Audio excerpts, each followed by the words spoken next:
What's up, everybody? Good morning. Hello. Welcome to Philly with John Marks on PHLY. If you're watching live on YouTube, our Mad Chatters, good morning, everybody. Podcasters listening to the audio version of the show, good morning, hello, good afternoon. The great thing is you can watch whenever you want to watch. You can listen whenever you want to listen. Just subscribe to us on PHLY Sports. Smash that subscribe button. Hit like, comment on the show, get us in your algorithm, so then you don't have a choice. You must watch all of our great content here on PHLY. And we're now on TV. If you didn't know this, yes, we're on TV. Xfinity, Samsung Plus, and Roku. So just speak into your Xfinity remote, say PHLY Sports, boom, takes you right to our channel. You can watch us live, and then we rotate programming around the clock. We are presented, as always, by Bet Parks and Central City Toyota. Well, ladies and gentlemen, we have some things to talk about today. The Eagles won their 9th straight game, but it doesn't feel like they're winners of 9 straight, does it?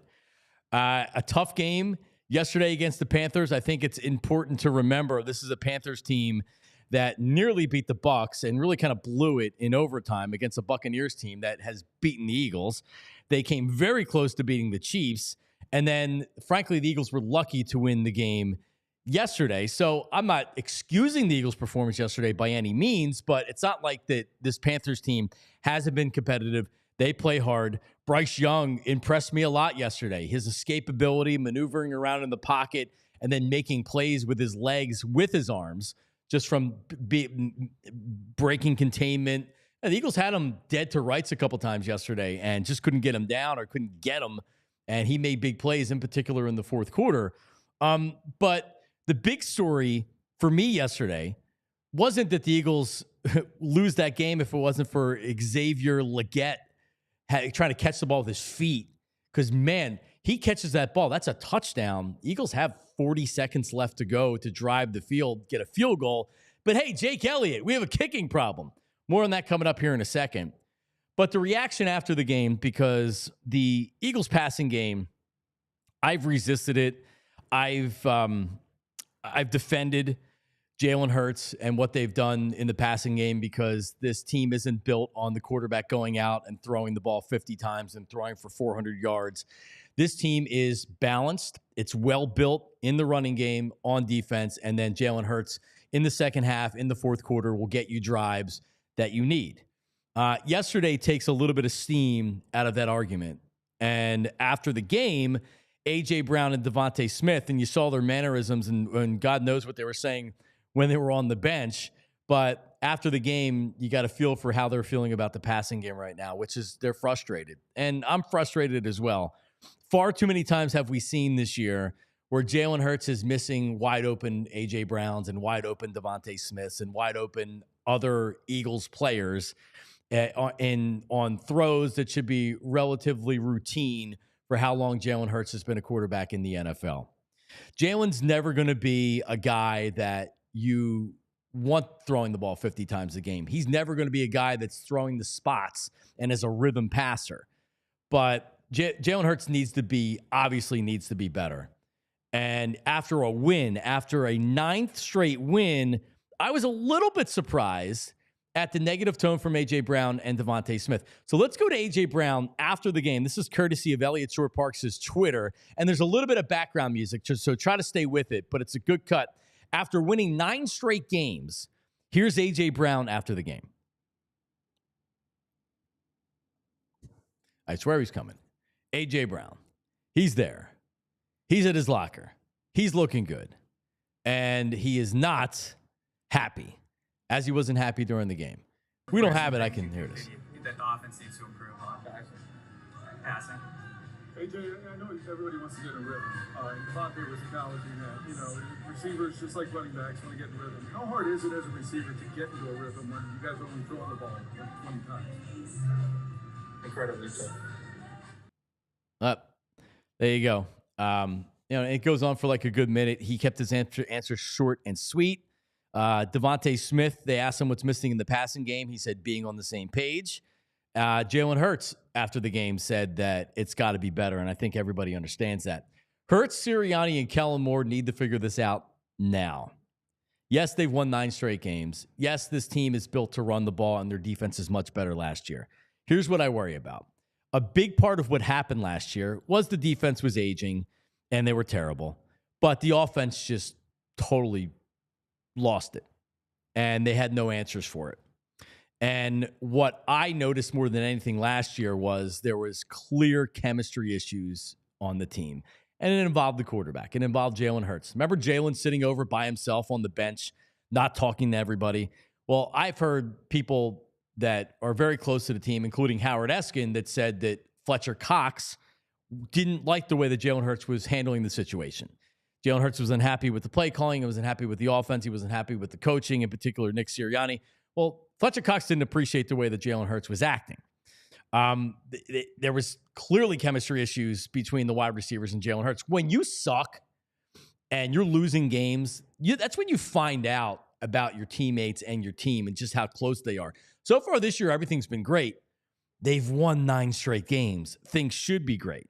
And even now in winning games, after the game, you saw AJ very frustrated. You saw Devontae Smith very frustrated. So getting this right now is the biggest pivot point of the season. This can't go on. And that means next week, you're going to throw the ball to A.J. Brown the first 5 plays of the game. You throw the ball to A.J. Brown for the first 5 plays of the game because they need to involve him more in the passing game, in particular in the first half. He was open way too much yesterday. There's too many plays being missed on offense in the passing game, and it needs to get cleaned up now. Because this team, while they can be built around running and defense and then making key plays in the passing game, it can't be this futile. It just can't. It's not good enough. And I think everybody understands that and everybody recognizes that. I've always thought that Jalen Hurts is a better football player than he is a passer. If I need a drive, I need a score late in the game, fourth quarter, I like my chances with Jalen Hurts. But if you can't get to the fourth quarter to need that drive, what does it matter? And right now, that's where they're struggling. They're leaning on the running game, and that's great. Saquon Barkley's amazing. He broke the Eagles franchise record yesterday. They need better passing offense, or this could spiral quickly. Because you have the Steelers coming up on Sunday. You lose on Sunday, and the offense looks like crap again. Look out. Look out. Everybody last year, it's fine. It's fine. Lose another game. Lose another game. Lose another game. Then you start losing to the Cardinals of the world. Okay? The Eagles are still built to win, but they need to get the passing offense going. And I'm not talking about 400 yards from Jalen Hurts. I'm not even talking about 350 yards from Jalen Hurts. I need to see the dual threat. I need to see almost like the Lions. The Lions aren't built on Jared Goff throwing it for 400 yards every game. He can. He's efficient. If you need to pass the ball, you need to throw the ball. There's games that the Lions do an excellent job doing that. I haven't seen that from the Eagles in a really long time. And they're fortunate to have won that game yesterday. They really should have lost that game yesterday. If Leggett catches any of those balls, in particular that touchdown, it probably changes the game. I know the touchdown certainly changes the game. You have a top 5 receiver in football. He's already run out of patience. And he's been on his best behavior. And again, they're winning. And he was out with an injury, but he's been respectful. He was respectful yesterday. And I have no issue with his reaction. That was a human moment. And he didn't say anything that was out of line or wrong. They got to get on the same page. They got to figure it out. The frustration is there, and it's real. And you have another week of that. Even with having a 10-2 record or an 11-3 record or whatever, things could spiral out of control quickly. We saw them do it last year. We saw it happen last year. So as strong as you think this team is right now, and as strong as they've been so far this year, they haven't been losing games. You start losing games and you're struggling on offense, that's when guys are going to start pointing fingers. And the finger pointing started yesterday. And it's concerning. Bob Cooney's going to join us coming up at 8:25, 15 minutes from now. Because Tyler Zulli, as I'll welcome you in this morning, I feel like that I needed a senior member of our Philadelphia sports media and just an Eagle fan as well. And Bob's not that old, don't get me wrong. But still, how am I supposed to feel this morning as an Eagle fan? Because a win is a win is a win, I've been told many times in my life. But some wins are different than others. Yesterday, was a tough sandwich game. I picked the Panthers. I didn't think the Eagles were going to cover. I didn't expect them to struggle that badly, but I thought it was going to be a close game. And I mean, the Panthers play hard. It was coming off a big win where, like the Eagles were smelling themselves a little bit. And then they had the Steelers coming up on Sunday, and the Panthers, they started throwing haymakers. They punched them in the mouth. Took the Eagles a while to respond. But, how do you feel about the win yesterday? Good morning, Tyler. Good morning to you as well. I think that you can I think you've probably come to realize this about me. I'm a big believer that multiple things can be true at once. And the multiple things that can be true at once is they won the football game. And at the end of the day, that's what matters, right? They won the game. They've now won 9 consecutive games. It's a franchise record, 9 consecutive wins. They beat a team that they're supposed to beat. I can also say that I thought yesterday was probably Jalen Hurts, one of his poorer performances, probably one of the poorer performances of this winning streak. To date back to, you go back to week 6 when they beat Cleveland, 20-16. You go all the way through week 14. They've not lost a game. This was probably one of his poorer performances. The decision-making I didn't think was great. I think he held onto the football too long. If you take a look at the numbers of total time to throw the football, he was first in the NFL this weekend at 3.47, and that's almost 2 point, like a quarter of a second more than the next guy, which was Jordan Love. He had a ton of time. The pockets were clean for the most part, and I thought his decision making and his holding onto the ball a little bit too long were troublesome. I will, however, say this: they won the football game yesterday. I think that there were times where if you're just looking at the numbers, you're gonna see that this was a pretty low possession game, right? I think that the Eagles had 3 possessions in the second half. They had 8 possessions total in this game. It's difficult to numerically rack up stats when you have 8 possessions. The Panthers were on the field for a long portion of the game, a lot of times. A lot of third down conversions. Adam Thielen was excellent in the slot on third down. I thought he made a couple of really good decisions on his route tree. I think he had a couple of times where he had some option routes, and he made the right decision because Adam Thielen is a good route runner. Has been a good route runner. Watching Adam Thielen yesterday, the Eagles need to sign a veteran wide receiver. Adam Thielen's still really good. They probably needed a legit slot 3, and I thought you're probably hoping that's what Dotson was supposed to be. It hasn't come to fruition. So with all of that to be said, just some of the numbers, really quickly on Jalen Hurts. Fran Duffy points this out. We've talked about the 3.47 time to throw. 5.1 yards per attempt is the lowest for the season. 5.6 air yards per attempt is the lowest of the season. The 5.6 air yards was the 3rd lowest across football this past weekend. Yes, it's fair to criticize the game that Jalen Hurts had because it wasn't particularly sharp. At the end of the day, they did what they needed to do to get the win. Defense holds Carolina, who was, as you brought up, Bryce Young looked impressive for a bulk of the game. Made a couple of young quarterback mistakes. The interception to C.J. Gardner-Johnson was big. But Carolina fought in this game much like they fought with Kansas City, much like they fought with Tampa Bay, who's now a playoff team because they lead the South. This is a team, we talked about it on Friday, it's a Carolina team that is playing much better football the last couple of weeks than they did in the first 8 weeks of the season. The Eagles are a better team than them. They probably should have won this game by a little bit more based on roster construction. I'm not excusing a poor day from Jalen Hurts by any means, but they did win the game. So, and we're going to do the headlines on the post end of Bob in the last segment because there's just too much other Eagle stuff that I need to get to here.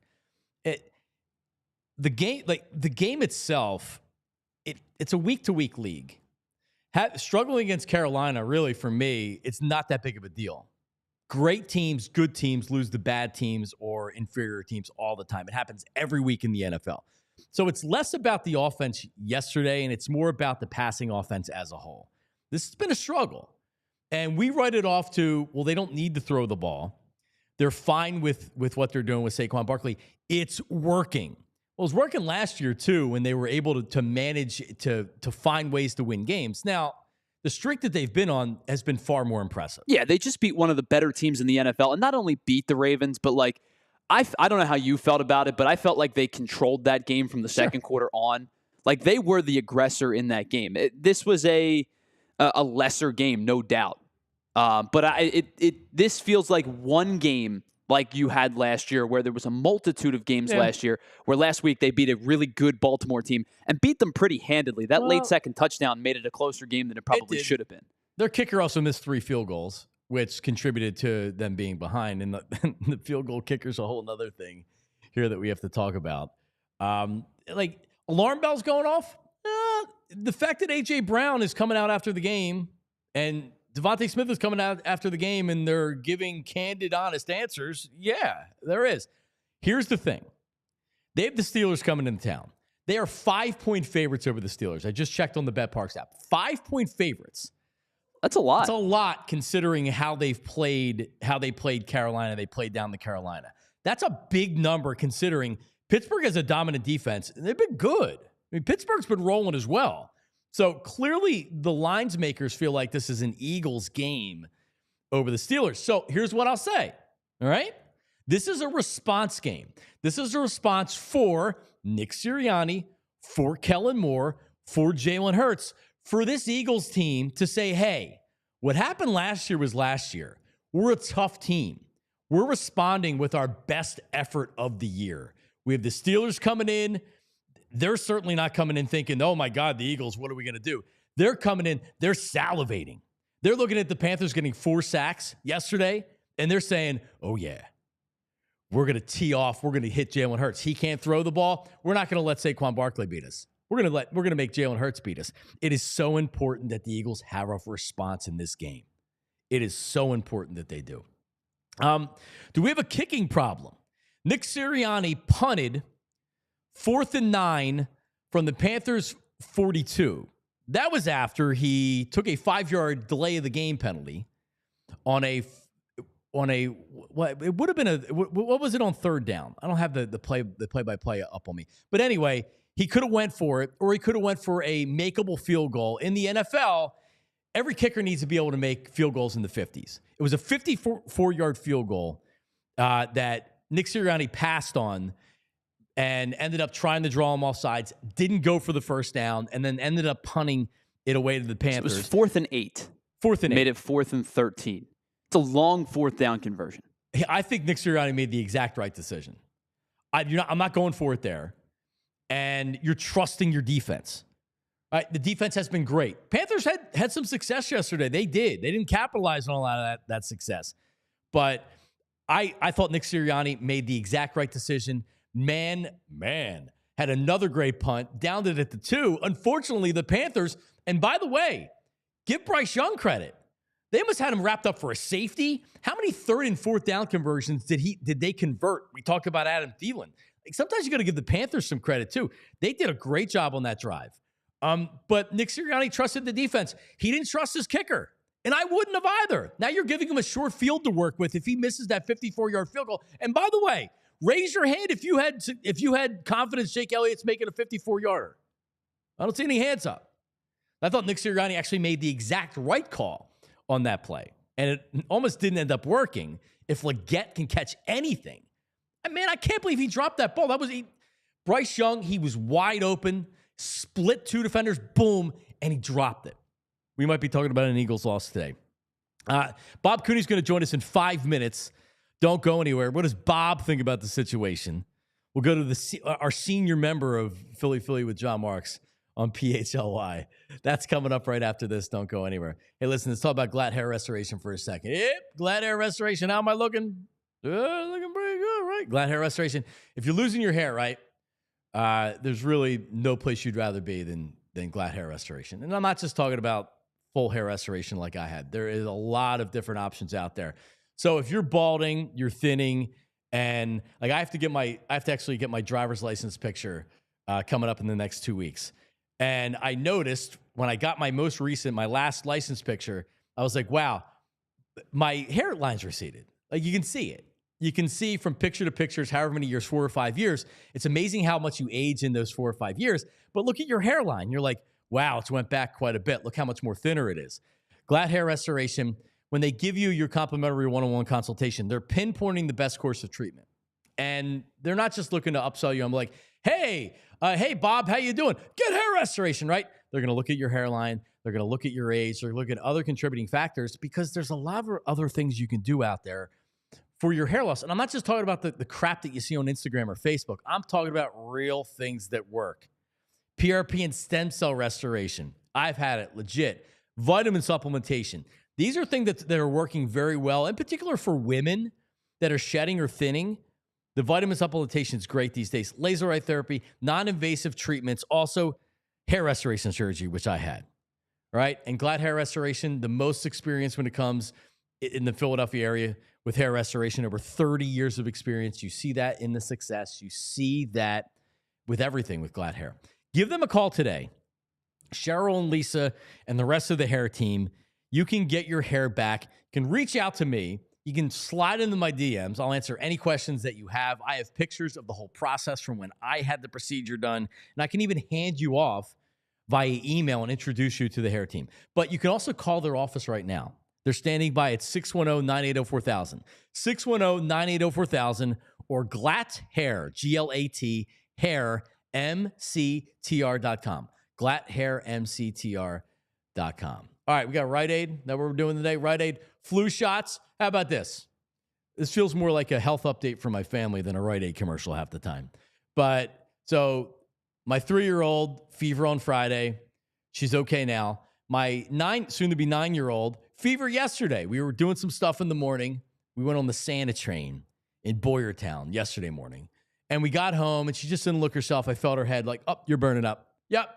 Fever. My other daughter had a fever last week, so I'm always at Rite Aid. In fact, I need to go there today to pick up a script, to pick up some children's Motrin, and I'm also coming down with a sore throat and a cough.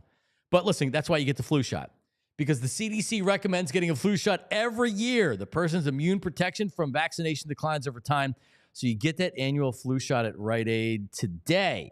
Flu viruses are constantly changing, according to the CDC. Get your annual flu shot. They formulate it to help protect you against this year's expected flu strains. So while you're at the pharmacy, stock up like I do. Cough, cold, flu, allergy essentials. All the deals that Rite Aid has as well. I'll be there today looking for a deal. I have so many boxes of cereal at home that I don't eat, but they're such a good deal I can't help myself. Walk into your local Rite Aid or schedule at riteaid.com. State, age, and health restrictions apply. Ask your Rite Aid pharmacist for details. Before Bob comes up here in a second, Saquon Barkley did break the franchise record yesterday for rushing yards, and he had another great day. He's having the TO year. He's having the TO year, man. He is unbelievable. He is so good, and it's an absolute pleasure to watch him play on a game in and game out basis. I don't know what's going to happen in the future. I don't know if he's going to look like this next year. I don't know if all the carries are going to wear him down and he's going to look a little bit different next year. But I know this, that right now I am watching one of the most special seasons that we've seen from a Philadelphia Eagle. So congratulations to Saquon Barkley. Again, yesterday, he's getting over 6 yards to carry. Even when he runs the ball a lot, it doesn't feel like they're running him enough. I know this isn't 1989 where you're running your running back 30 or 35 times a game. And we want them to pass the ball more, but damn, is he good. Well, he actually didn't have the most carries in yesterday's game. Chuba Hubbard had 26 yesterday for 92, and Chuba Hubbard was pretty good for the most part in yesterday's game too. John, real quick before we get to Bob, I know success rate is an interesting stat for pass game for rush game. Right. And Dinesh Selman from the Eagles Show puts this up every week. The Eagles' run success rate this week was 16 of 28, 57%. It's the highest that they've had this entire season. They have had success rates this year of 56, 48, 47 three times, 48, 51, and now 57. Their run game is just off the charts good. It is, and one of the other big parts in the formula of winning is Jalen Hurts not turning the ball over, right? So the Eagles are built when the defense is playing great, when they're able to run the ball, and when Jalen isn't turning the ball over. But the passing game's not good enough right now. And I think everybody would agree with that. So you don't need to throw the ball less. I'm fine with them throwing the ball 25 times a game if that's how the game plays out.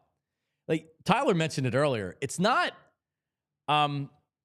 crazy for the Eagles to throw the ball only 25 times a game. They only had only had 8 drives yesterday. So like you got to be potent. You got to be efficient with those drives if you're going to score points. Just not that there's just not enough time out there to do it.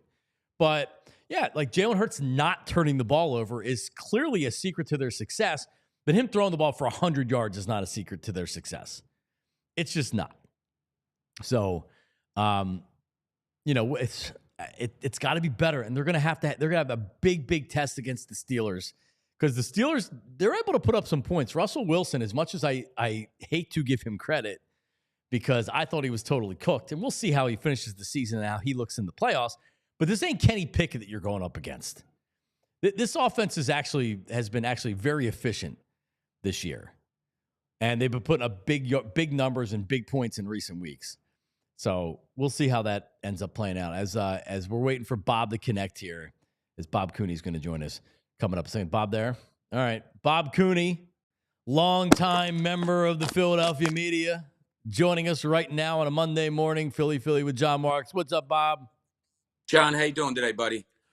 How should I feel as an Eagle fan after winning a 9th straight game, but the passing offense looking bad again? And A.J. Brown and Devontae Smith speaking up after the game about it? Well, look, we don't want to be labeled that, oh my God, Philadelphia, they've won 9 in a row, they're 11-2, and here they are bitching about their team. But look, here's the way I've always looked at sports, John, and you and I have talked about this many times through the years. I don't care if your team wins 40-0. I don't care if you win 140-100, whatever it may be. You're kind of always looking for perfection, right? And that's the goal. You're never going to reach it, but you're always looking for it. This Eagles offense, the passing game in particular, actually only the passing game, is far. Oh, we lost him. Well, it's awful right now. Oh, there he is. Look good. Yeah, sorry about that. Somebody called me. It just doesn't look good. And Jalen Hurts, I was there yesterday, and you're hearing people in the stands saying, throw the ball. He's open. Throw the ball. He's in a bad habit right now. And the bad habit, John, is he's not pulling the trigger, and he's afraid to pull the trigger. And when you're afraid to pull the trigger in an NFL game, that's not good. And it's been weeks that I've started to get a little agitated with the play of Jalen Hurts. Fair or unfair, like I said, I'm always looking for that perfection.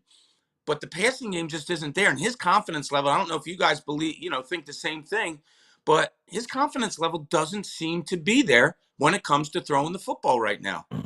Well, we lost your video. Maybe you can try to clean that up, Tyler, while I talk right here.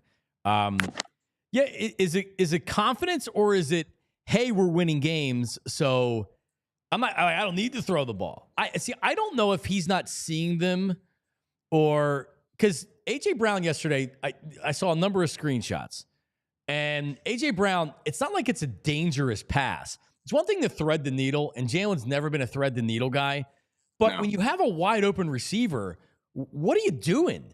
The concern to me, and there's Bob right there. The concern to me is last year when after that San Francisco game, and Bosa came out after the game and said, well, I hope the Cowboys are paying attention because here's how you beat the Eagles offense. You don't let Jalen Hurts escape up the middle, and you put pressure on him because he's looking at the rush. I wonder if he's even seeing those guys because he's having flashbacks of ghosts. It doesn't make sense. Like if you're Kellen Moore and you're Nick Sirianni, all week I'm pounding into their heads, slant, A.J. Brown. He's open here. He's open there. Even if you're doing it too much, it's so important right now to fix this now. Bob, last year, that team fell apart in large part because the offense totally crapped out and the chemistry. There was chemistry issues with coaches, with players, with wide receivers, with quarterback. Jalen Hurts is sitting over the bench by himself, mad at everything. A.J. Brown coming out yesterday, I said, uh-oh. See, this is trouble to where if you come out against Pittsburgh again this week and the passing offense looks as futile as it did last week, now I worry that this becomes a bigger issue. And inside the chemistry of the team, where everybody's pulling in the same direction, now everybody inside isn't happy. Can't have it. Yeah. No, you're right. And look, when things like this start to go bad, who do you look at? You look at the divas, and that's the wide receivers, and that's the AJ Brown, and that's the cannon that you don't want to go off, right? That he's unhappy with the offense and all that. But there were words yesterday, John, that were spoken by an offensive player that got to me even more than what AJ Brown said, and that was Jordan Mailata. And Jordan Mailata came out, and he's a great guy, and he's Mr. Positive and all that. And he said, yeah, the slow starts are because other teams are giving us looks that we're not accustomed to when we start the football game. I'm sorry. You're an offensive team that has A.J. Brown, Devontae Smith, Dallas Goedert when healthy, Saquon Barkley, that offensive line, and the defense is dictating to you the way you're playing offense. Why aren't you coming out and dictating the way the game goes right off the bat? You could feel it in there yesterday, John. When the Eagles started out on offense, it was kind of people are sitting on their hands. Yep. What's going to happen here? I'm not sure. And it's gotten to that point. And I think A.J. Brown's open an awful lot. I think Devontae Smith is open an awful lot. I sure as hell think you can design plays for them to get open whenever they want. That offensive line is still hitting people. This all goes to Jalen Hurts to me. And I'm not a hater. I said it on the air during this summer. I said this was the season that I'm on the fence. I don't know if he's 2022. I don't know if he's 2023, Jalen Hurts. I need to see what he is. Sorry, I'm not seeing 2022 a little bit right now from Jalen. And Bob, I'm with you. I see the intangibles, and I feel like that even throughout this whole thing, if you need a touchdown drive in the fourth quarter, Jalen is the kind of guy that will get that for you. He's got stones, man. He really does. Yeah. Like Jalen Hurts is a good player. I feel like sometimes when I watch him, he's a better football player than a quarterback or a passer. And that's an indictment. I mean, it just is. I know he's not going to be a rhythm passer, throw the ball to a spot, thread the needle. His arm strength is fine. I hear a lot of he can throw the deep ball. His arm strength is fine. But he looks like a college quarterback, and they're still running this college offense. And like when you look at reasons why the passing game is struggling right now, it doesn't feel like it's coaching or it's play calling. It feels like it's Jalen Hurts. And that's a problem because he's limited in what he's doing out there. And like you said at the beginning of games, like, all right, they're giving you different looks. All right, well, then you give them something different, right? Like, once they get going in the second half and Jalen's running around making plays and they're not tight, they look a lot better. Beginning of games continues to be a problem, and that will come back to bite you in the playoffs. No doubt about it. Oh, there's no question. And you brought up the word limited. The limitations on him, to me, are really obvious. He doesn't throw guys open, right? He's like a schoolyard guy where guys have to be open in order for him to throw the ball. Now, he did have one play, I think it was A.J. Brown yesterday, where he threw the ball on the cut. And that is very, very rare that the ball left his hands as A.J. Brown was cutting and it wound up being a catch. Very, very rare. Here's another thing, John, that I started to notice last year and I've really carried over. Yesterday, after the game, the announcer said his two best throws, those 2 touchdown passes. Okay, like they were touchdown passes. They were 8-yard passes or whatever they were, and the guy was wide open and he threw it. Great. Watch this Eagles team. When they get the ball inside the other team's 20, how many times does Jalen Hurts throw the ball into the end zone? It is very, very, very rare. Now, yesterday he did it twice, kind of out of necessity, right? Scrambles, guys got open, boom, he threw it. They do not design plays inside the 20 where he's throwing the ball into the end zone. Most of the time it's short passes, hoping guys break tackles and get into the end zone. That's a concern. I mean, to me, it's blatantly out there that these coaches don't trust him to throw the ball in the end zone inside of the 20-yard line. And you said the word limited. There are limitations here. And, John, playoff football, you can't have them be so obvious. And to me right now, the play of Jalen Hurts and sometimes the lack of play of Jalen Hurts is pretty obvious to me. Did you agree with Nick Sirianni's decision? Jake Elliott hasn't hit a field goal 50-plus all year long. He actually missed an extra point again yesterday, but it got negated by the Panther player jumping all sides, so they went for 2. But they're at the 36-yard line. 37-yard line. Would have been a 54-yard field goal. There's 3 minutes and 5 seconds left to go in the game. You're only up 6. You kick a field goal. Now it's a 2-possession game. The game's essentially over unless something crazy happens. So he punts it. Actually worked to perfection. Man put the ball at the 2-yard line. Now the Panthers have to drive the entire length of the field and get a touchdown. I thought it was the right call. I'm not going for it there on 4th and 8. What did you think? And would you have tried to kick the field goal, or did you agree with what Sirianni did? I gave him a golf clap, John. I got to admit, I did give him a golf clap because what is Nick Sirianni's MO? Oh, I'm aggressive. We're always going to be aggressive. Okay, don't let aggressiveness get in the way of smart. And he didn't yesterday. He didn't let aggressive get in the way of smart. That was the smart play. You have a slumping kicker right now. It's just like anything else. Are you going to let a guy, shoot who's in a slump? Are you going to call a play for him at the end of the game? No, you're not. So I thought it was a smart move. As you said, John, worked out perfectly. A great punt by Man, took him down to the 2-yard line. But I literally was applauding that he did something like that because it was so not Nick Sirianni-like, right? So I did agree with the call. Nothing against Jake Elliott. He's got to get righted, but he's not right now. He's not. Correct call in my mind. Nick Sirianni did. Regardless if the punt went to the 2 or went through the end zone, I wouldn't have given the other team the ball all the way out there. I thought he made the right call there. I wouldn't either, but Man has been so good in pinning teams, especially in recent weeks, so it was a no-brainer. They executed it. I like Justin Tucker. You're talking about two of the better kickers historically in the NFL. Tucker looks completely cooked. I see a lot of people saying, well, you can't just cut him. Look what he did in Super Bowls. So you're okay with losing now because you don't have a kicker? It's not that much in Jake Elliott, but I did notice Ruben Frank wrote, is it time for the Eagles to start looking for another kicker? I can't believe I'm even writing this because Jake Elliott has been so good for so long. Man, you can't go into the playoffs where you're afraid to pull the trigger on a kick, and you've never had that problem with Jake Elliott before. Are you starting to think the same thing? Like, do we need another kicker for the playoffs? I haven't really gone there yet because when he struggled, 3 weeks ago, he came out the next week and came back. Is it fixable? You hope so. They're keeping a keen eye on it, I would, assume. And do you have guys that maybe you're trying out this week? Or is it a week that you're doing extra with Jake Elliott, that you're watching him specifically and saying, okay, what's the problem here? Is it fixable? Is it not? If it's something where, I don't know, we talk about dead arms in baseball. Is it a dead leg? Is it mechanics? Has he, got the whip in the head, John? I don't know, but it's something you're right. You do have to figure it out.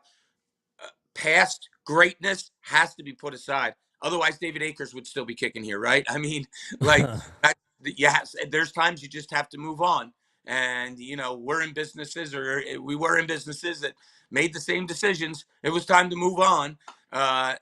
Look, we love Jake Elliott. The Eagles love Jake Elliott as an organization. But if the ultimate goal is to win this Super Bowl, and he is not performing up to Jake Elliott, likeness, then yes, you have to put what's best on the field. Mm-hmm. I like the light fixture up there, Bob. Looking sharp. Real good. My wife works downstairs. That's where I usually do stuff like this, but I had to do the kitchen today. No, I like it. It's nice and bright. It's good.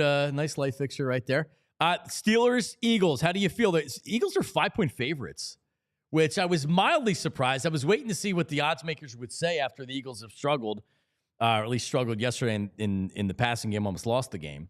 How do you feel about Sunday? I do have this confidence level when it comes to the Eagles and the Steelers. We remember a couple years ago where they just lit them up at home, and A.J. Brown had a huge game. I think it was 3 touchdowns, and the Eagles looked really, really good. You have a really good defense coming in here in the Steelers. You have an offense that is struggling. Besides Saquon Barkley, it is struggling. So it's going to be a dogfight, much like yesterday probably. And Pittsburgh is a lot better team than Carolina. So if you're in that dogfight, it's a little bit of a scary thing. You're right, too. I looked up the line last night, and I was a little bit surprised at that it is that big. But, look, I've sounded negative on this time that I've been on with you, John, and I don't mean to be. They have won 9 in a row. They are 11-2. I mean, this is a really good football team. The defense, all of those things, Saquon Barkley. If you can get this quarterback righted, they're probably just this far away, John, right, from being dominating. Yeah.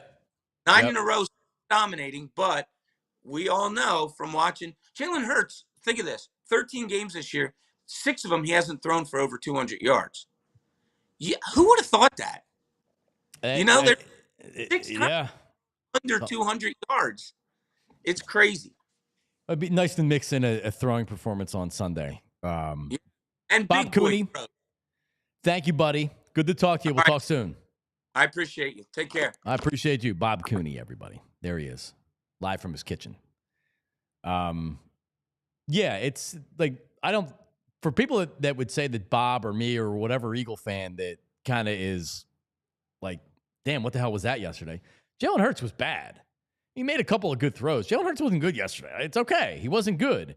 And they got to get it fixed. It doesn't mean that they can't get it fixed, but like, even after a win, it's okay not to be like, you don't have a lot of confidence in the Eagles passing offense right now. You shouldn't. They got to fix it.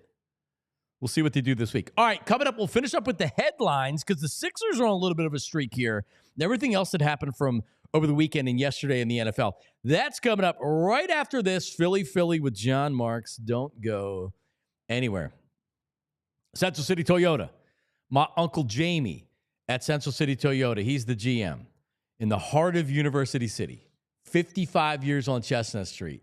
December is Toyota-thon.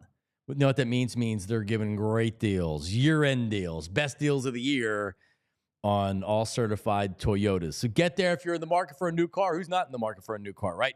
But also sales, but service. They have the largest service and parts department in the entire city of Philadelphia.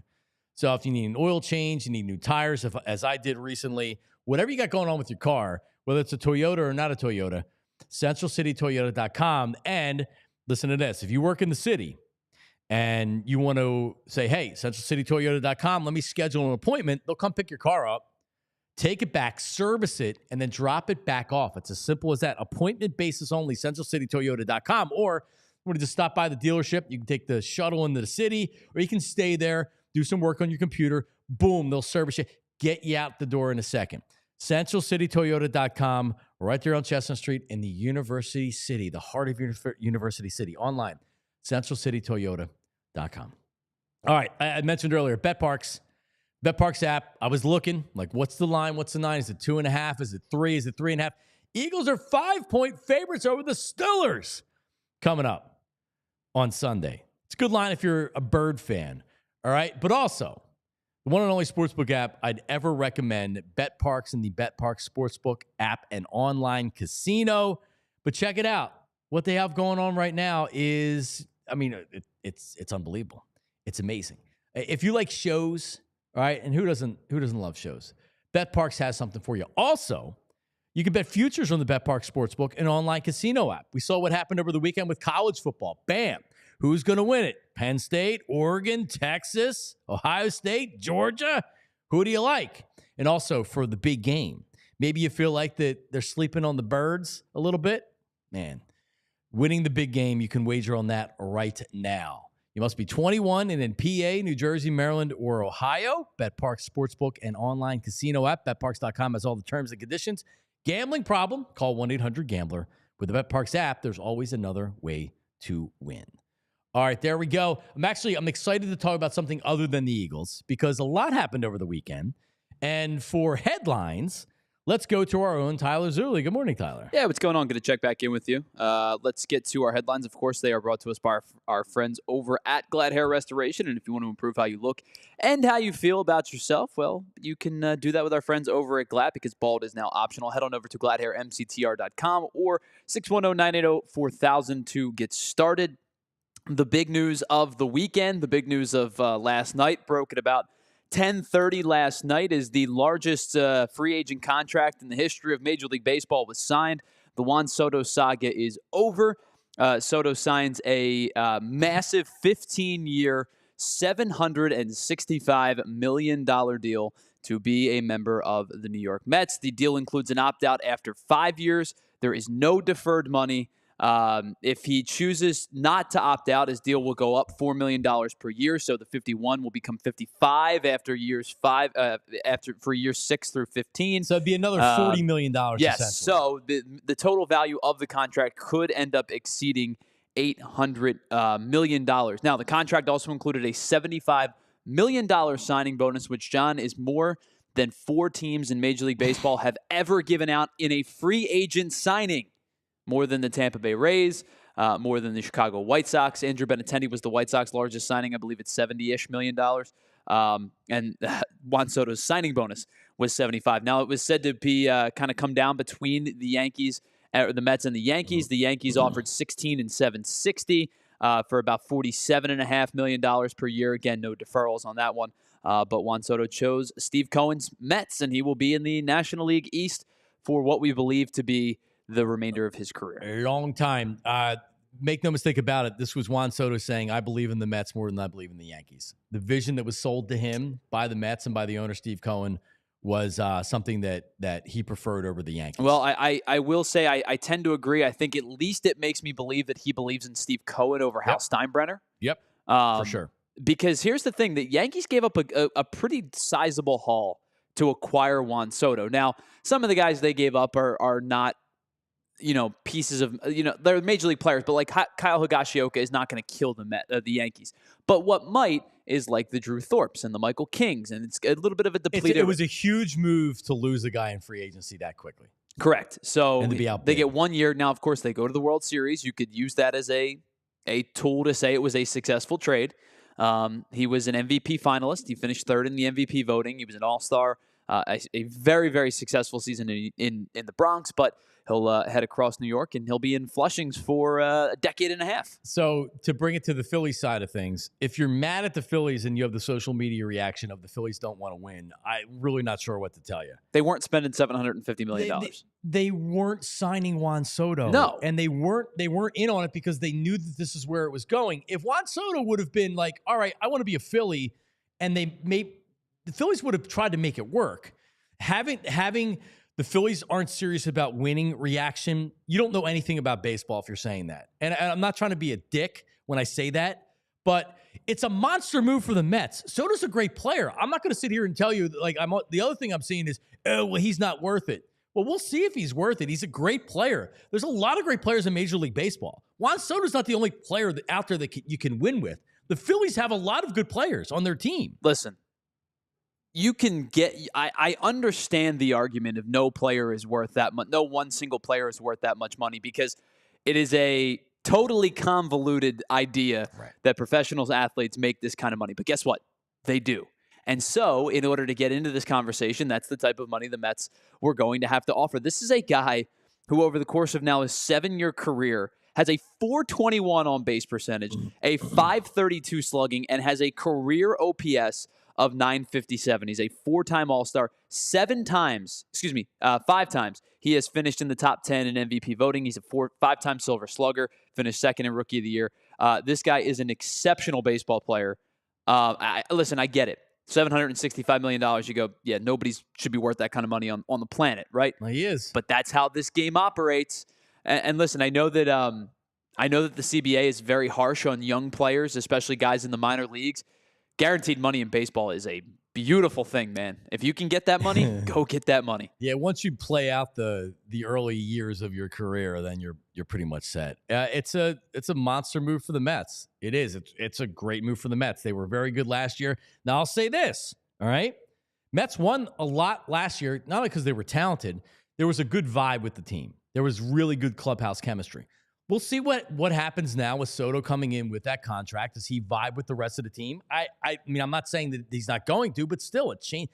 Just because you sign a great player and add it to an already good roster doesn't mean that you're going to have more success than you had last year. You could, but let's see. Let's see, and especially in baseball, it's so important over the course of 162 games that everybody gets along. They're not done, though, by the way.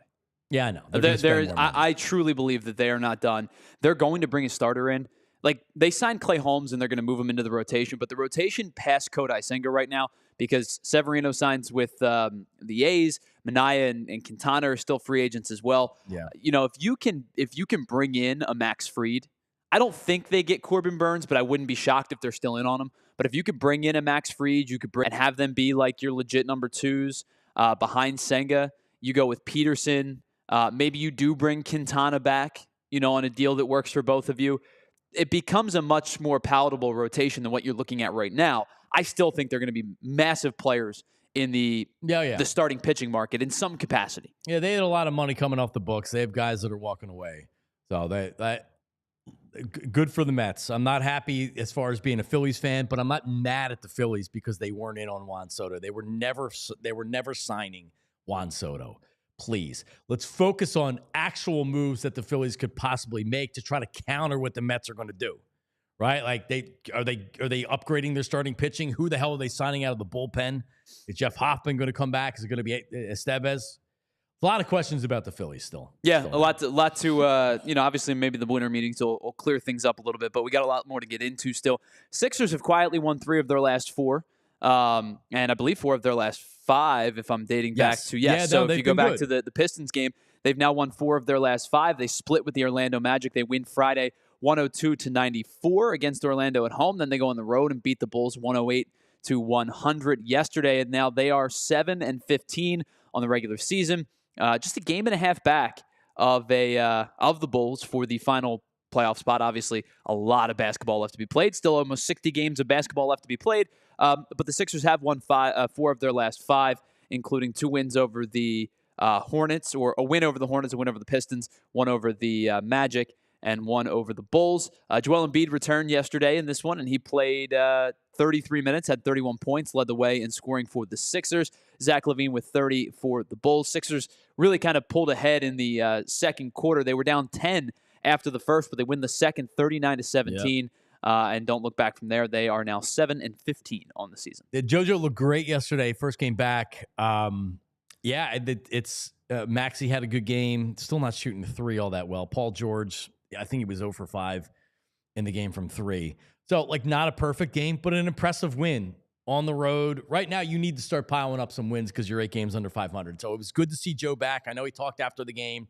He said his injury was depressing. I worried about his mentality and where he was, knowing that he's going to constantly have knee issues and swelling and things like that. But listen, it's like I'm ready for the Sixers to kind of restart the season. And all right, let's go. We know that you're behind the 8 ball. You lost a lot of games, one of the worst teams in the NBA. There's still plenty of time left to where they can make a run and they can easily make the playoffs. So let's go. Good win by the Sixers. One final game here. The Flyers dropped their first I'm going to say this loosely, first ever matchup with the Utah Hockey Club. Obviously, they've played the Arizona Coyotes before, which is the similar team, of course, but their first matchup with the team branded as the Utah Hockey Club. 4-2 yesterday. Utah scores 3 times in the second period. Matvei Michkov with a point before being tossed with about 10 seconds to play in this one because of a misconduct. Signs an autograph on the way out for a fan. But his numbers continue to impress. He's the first rookie this year to 25 points. And this one is probably maybe one of the most impressive ones. And I apologize to this writer. I'm going to do my best on pronunciation of his last name. Justin Giampietro of the Hockey Writer, and puts this stat out. The best per 60 teenage scorers in their teenage year season. Matvei Michkov per 60 minutes play, or per 60, with a 3.37 points per 60 is 4th best all time, only behind a handful of really excellent players, including Connor McDavid twice in that list. Very good.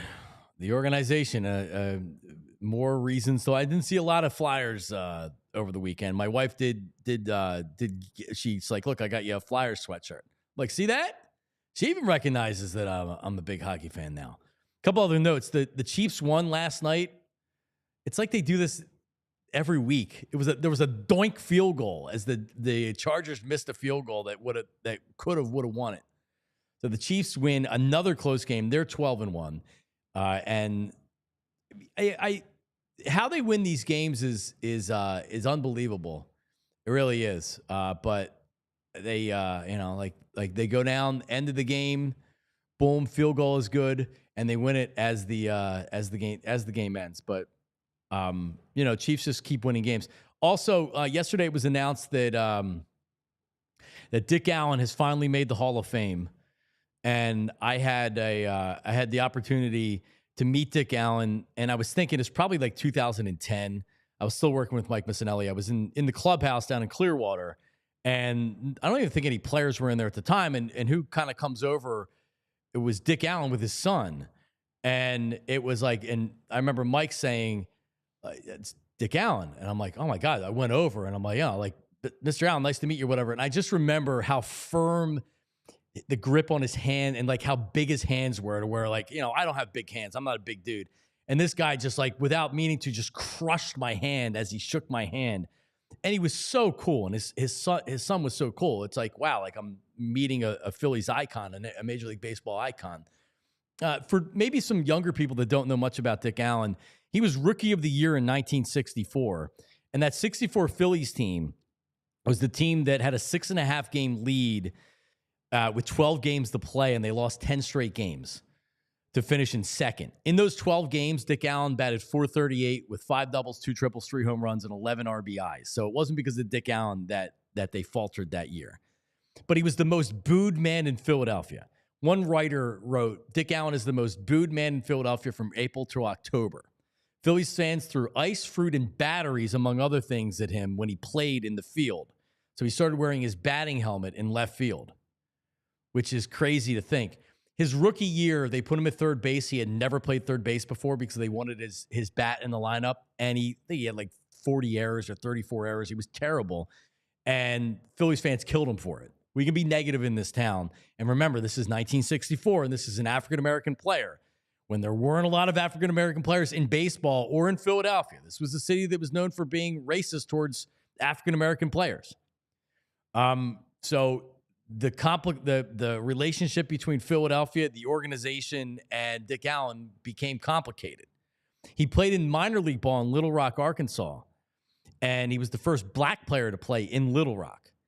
And he revealed once that he returned to his car after a game to find that vandals had spray painted the words N-word, go home, on his vehicle, and he routinely used to get notes left on his car that would threaten him to leave. Playing the time that he played in baseball, being a black man, couldn't have been easy. And I think everybody would recognize where we were as a country at that point. So when you think of Dick Allen and you think that all he accomplished in baseball, also remember all that he had to go through to accomplish all those things in baseball, for sure. And I didn't know this story until I was doing a little bit of reading on him. They wouldn't call him Dick Allen. The team wouldn't call him Dick Allen. They continued to refer to him as Richie Allen on the team's official roster. And the media did the same thing. Dick Allen said, to be truthful with you, I'd like to be called Dick. I don't know how the Richie started. My name is Richard, and they called me Dick in the minors. It makes me sound like I'm 10 years old. I'm 22.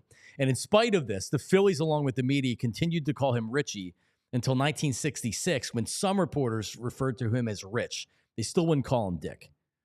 So Rich Allen, and unfortunately, Dick Allen passed away in 2020. He didn't get to see himself get enshrined or get announced that he was going in, but his family did. And I know it was really, really important to him. So congratulations to Dick Allen and his family. I know it meant a ton to them. And as a Philly fan like me, it meant a lot to me too. He was a great, great player. He really was. So on chat, by the way, shout out to everybody watching on TV. If you want to see the rest of the show, tune into allphly.com. It'll be interesting to see what happens this week with the Birds and the Phillies. Actually, it feels like a move is there. There was still a lot of talk over the weekend. The White Sox and the Phillies, according to a lot of insiders, the Phillies want to trade Crawford and Bohm. White Sox aren't interested in that, so it's Crawford and who else? If they put and Tyler, here's my read on the situation. If they put Aiden Miller on a trade, you get Crochet. Doesn't feel like the Phillies are willing to do that. Yeah, I tend to agree. I think that from what we've learned, they offered Crawford and Bohm, and the White Sox said no, and I think that makes sense, right? They're not looking for a 28-year-old.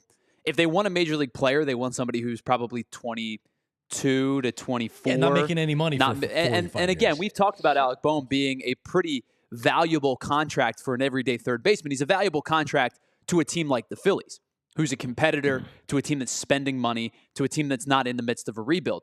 $10 million to a 28-year-old third baseman for a team that just lost over the most games in the history of baseball, or at least percentage-wise, They were one of the worst teams ever. They're in a rebuild. They don't need Alec Bohm. They're not just in a rebuild, John. They're like a tear it down to the studs. Like the only thing that's left is the foundation, and there's a team, and you have to have 26 guys on a roster. I tend to agree with you that they're going that if the deal were to ever have included Aiden Miller, I think it probably would have been done.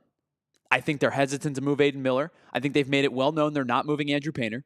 I think they're hesitant to move Aiden Miller.